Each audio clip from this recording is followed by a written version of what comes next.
Alhamdulillah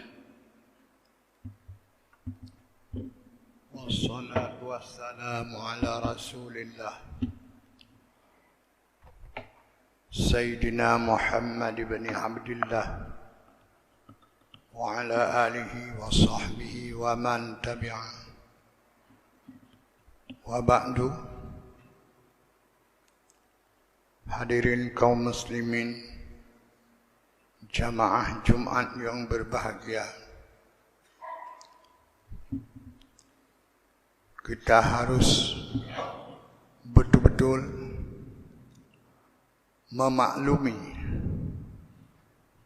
memahami, berkeyakinan bahwa Islam agama yang diturunkan oleh Allah melalui Rasulnya Nabi kita Muhammad sallallahu alaihi wasallam, dan agama merupakan jalan yang lempang menuju akhirat.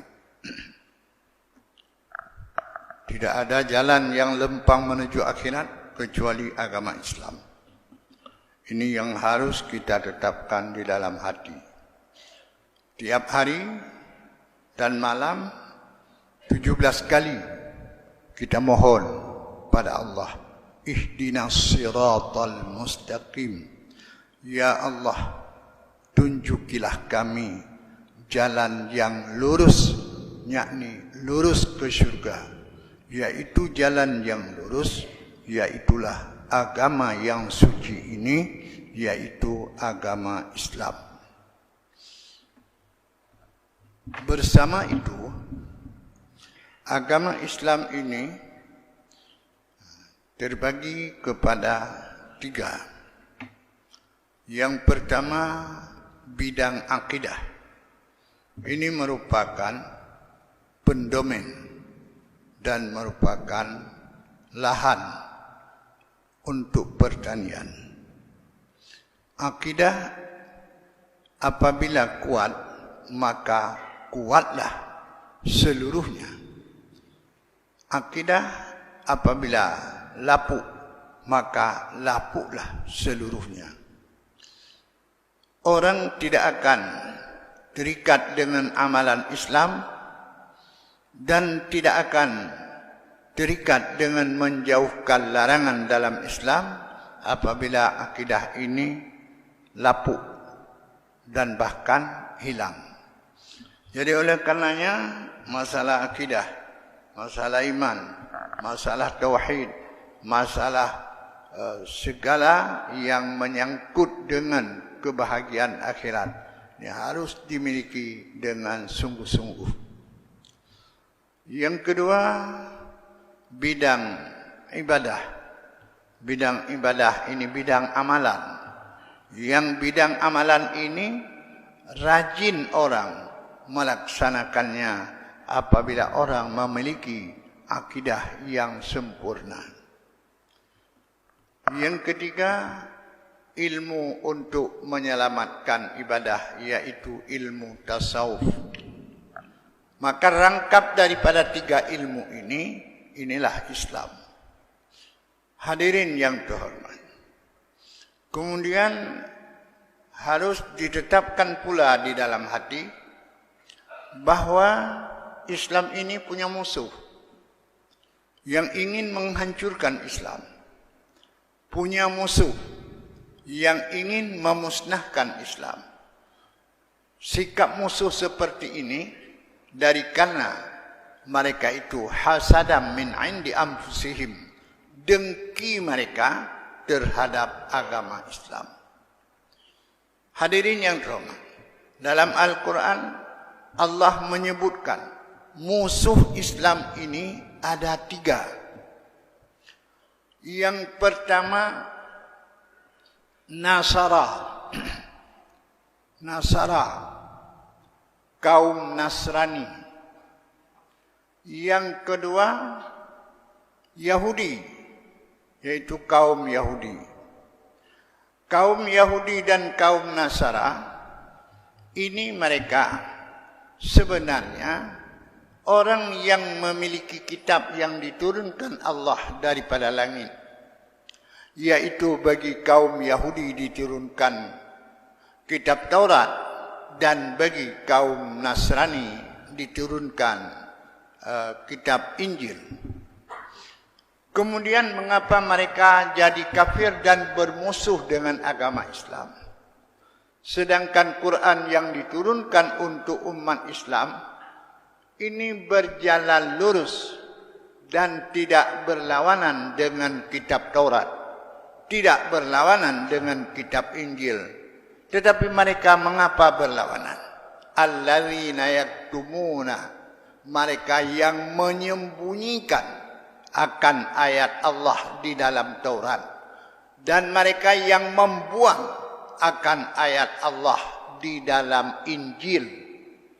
Mula-mula mereka membuang ayat Allah di dalam kitab Taurat dan Injil adalah ayat yang menyangkut dengan rajam zina. Mengapa mereka buang?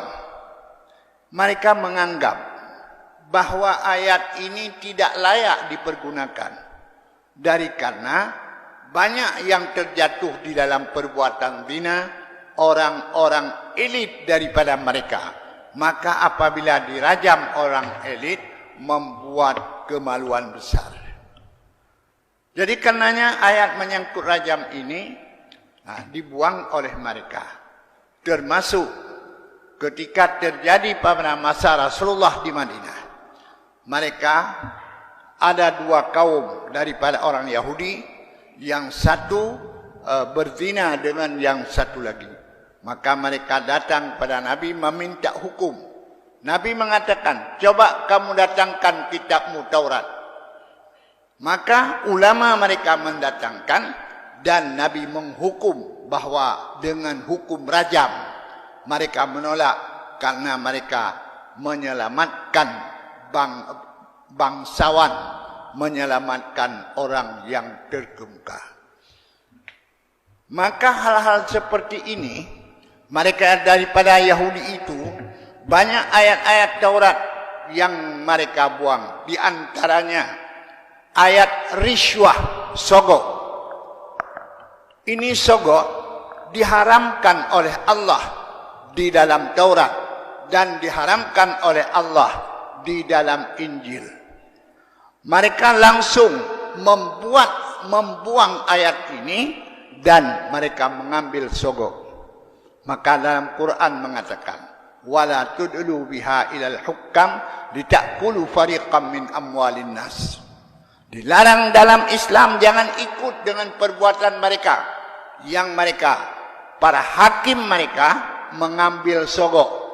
Siapa yang lebih banyak setor, itulah yang menang dalam hukum dan peradilan bagi mereka.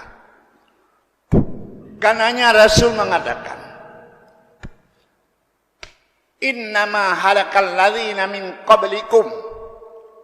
Innama, hanya saja, halaka, binasa, dimalapetakakan oleh Allah orang-orang sebelum kamu.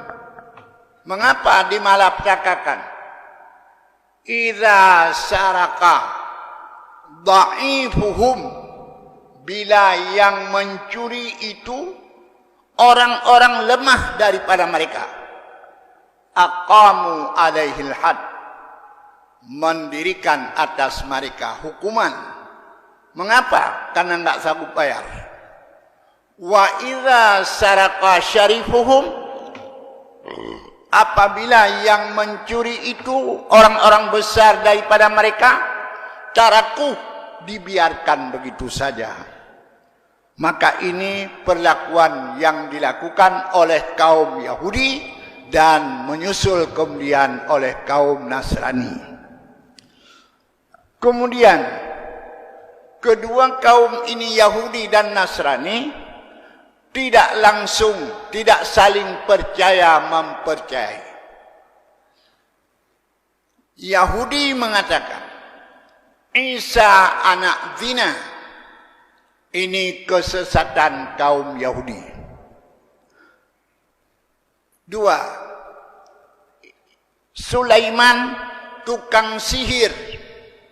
Ini perkataan kaum Yahudi. Muhammad bukan rasul. Karena kalau rasul pasti Muhammad dari keturunan kami. Maka hal ini yang telah dijelaskan oleh Nabi Musa di dalam Taurat, bahwa mereka disuruh beriman dengan Nabi akhir masa yang namanya Ahmad dan namanya Balya menurut ajaran Taurat, Balya menurut ajaran Israel Nasrani Ahmad. Tapi manakala datang yang mereka idam-idamkan, mereka itu langsung ingkar kepada Muhammad. Maka ini kesesatan kaum Yahudi. Karenanya kaum Yahudi sangat bermusuhan dengan agama Islam. Demikian pula dengan kaum Nasrani, yang mereka mengatakan, kaum Nasrani ini mengatakan, yang pertama, Musa itu tukang sihir. Yang kedua, Sulaiman tukang sihir. Keduanya bukan rasul. Ini perkataan daripada kaum Nasrani. Bahkan si Nasrani ini mengatakan kepada kawan-kawannya, Unduru ila Muhammad yalkuru Sulaiman minal anbiya wa huwa sahir. Coba perhatikan kepada Muhammad, menyebut Sulaiman itu dari jumlah nabi-nabi, padahal Sulaiman itu daripada tukang sihir. Hadirin yang terhormat, maka ini kesesatan kaum Nasrani. Kemudian kesesatan kaum Nasrani, mereka mengatakan bahwa Musa dibunuh oleh ularnya sendiri. Yang ketiga, mereka mengatakan, orang Nasrani mengatakan menyangkut dengan Allah. Innamallahu huwal Isa huwa Isa bin Maryam. Allah itulah Isa anak Maryam. Ini satu kelompok daripada orang Nasrani. Menyatu Isa dengan tubuh, menyatu Allah dengan tubuh Isa. Ajaran yang kedua, firqah yang kedua daripada mereka, Isa Allah, Allah juga Allah. Isa Tuhan, Allah Tuhan. Maka mereka ini dua Tuhan. Satu lagi, mereka menyebutkan Allah Tuhan Bapa, Isa Tuhan Anak, Maryam Tuhan Ibu. Maka menyangkut dengan Tuhan, mereka orang Nasrani ini berpisah-pisah, bercerai-cerai. Ada satu lagi daripada kaum Nasrani. Mereka mengakui bahwa Isa itu Rasul. Maryam itu ibu Isa. Dan Tuhan Allah tidak lain. Tapi mereka tidak percaya dengan Nabi Muhammad, yang jelas-jelas disebut dalam kitab mereka. Maka kedua kafir ini adalah musuh bagi agama Islam. Kemudian yang ketiga, musuh bagi agama Islam, yaitu kaum musyrik.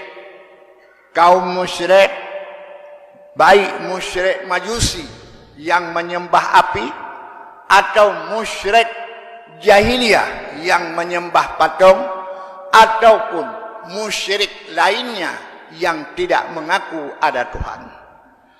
Ini musyrik ini juga dikatakan dengan musuh Islam, karena mereka bermusuh dengan agama Islam. Hadirin yang terhormat, Kalau untuk bermusuh dengan agama Islam, mereka ini bersatu. Maka karenanya dalam Quran disebutkan satu surat yang namanya surat Al-Ahzab. Surat Al-Ahzab artinya musuh multi. Campur Nasrani, Yahudi, dan musyrik. Mereka ini disebutkan dengan Al-Ahzab. Yakni bersatu mereka. Padahal Yahudi dan Nasrani saling bermusuh. Padahal Yahudi dengan orang-orang Majusi bermusuh. Tetapi karena menghadapi umat Islam, maka mereka menyatu, ingin membasmikan bumi ini daripada agama Islam. Akan tetapi Allah menyebut dalam takbir hari raya, wahazamal ahzaba wahdah. Allah menghancurkan kaum multi, padahal sendirinya Allah, tidak bersekutu. Hadirin yang terhormat, maka dengan pembicaraan saya ini, kita harus waspada bahwa musuh Islam tidak segan-segan untuk memusnahkan Islam di atas bumi yang tercinta ini. Kita lihat dengan dua daerah terkenal, yaitu yang pertama Bukhara, tempat lahirnya Imam Bukhari, tempat lahirnya Imam Syekh Bahauddin. Banyak ulama-ulama yang dilahirkan di Bukhara. Bahkan Bukhara itu merupakan asal bagi tarikat Naqsyabandi, tawajuh dan suluk di sana. Yang kedua, negeri tempat kuburnya Imam Bukhari yang disebutkan dengan Provinsi Samarkand.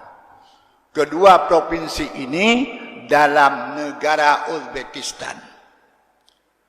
Sayang, Imam Bukhari mengambil tempat untuk mendidik beberapa imam, termasuk Imam Muslim Tirmizi di Samarkandi. Dan di situ ada masjid Imam Bukhari dan maktabah Imam Bukhari. Tetapi apa jadinya? Dua daerah ini yang dikuasai oleh kaum Marxis bergabung dengan Uni Soviet. Akhirnya kegiatan agama di dua provinsi ini tidak boleh, baik secara nyata maupun secara rumah ke rumah. 80 tahun tertutup, masjid tidak bisa berkotek. 360 masjid di dua provinsi ini tidak bisa dibuka. Maka musnahlah Islam. Mereka yang tinggal sekarang, bukan sekarang, tahun 96. Tahun itu kami kunjungi ke negara itu. 96. Tak bisa kita lakukan salat dalam masjid Imam Bukhari karena penuh dengan najis di dalamnya. Tidak bisa kita melaksanakan salat di masjid Syekh Bahauddin. Bangkai-bangkai binatang dum di dalamnya. Mereka generasi muda, kalau kita tanya nama Islam, Ibrahim, Ismail, juga yang perempuan, Ramlah, Fatimah, semuanya. Tapi tak bisa lagi mengucapkan dua kalimat syahadah. Tak bisa lagi membaca Al-Quran. Berapa hari kami di sana berputar-putar, tidak lagi kita dengar suara azan. Ini teknik yang dilakukan oleh kaum Marxis. Dan kami tanya pada seorang tua yang sudah usianya 90 tahun, mengapa negeri ini begini? Mereka menjawab, ketika dikuasai oleh Marxis, bahasa mereka, komunis, bahasa kita, tidak boleh kegiatan Islam. Maka inilah yang terjadi. Padahal di sana, Samarkandi, sudah pernah tabi'in, sahabat mengunjung membawa agama. Di antaranya anak Ibnu Abbas, beliau kubur di Samarkandi. Anak Ibnu Abbas, cucu daripada Rasulullah, walaupun bukan cucu langsung.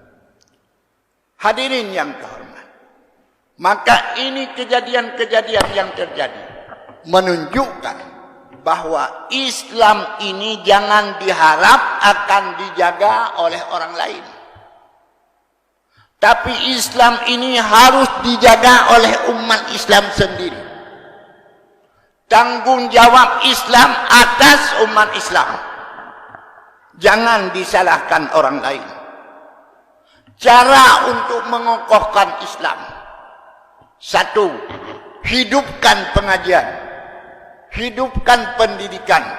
Dan hidupkan jamaah. Maka ini caranya kita mengembalikan semangat generasi kita untuk bertahan dengan agama suci ini.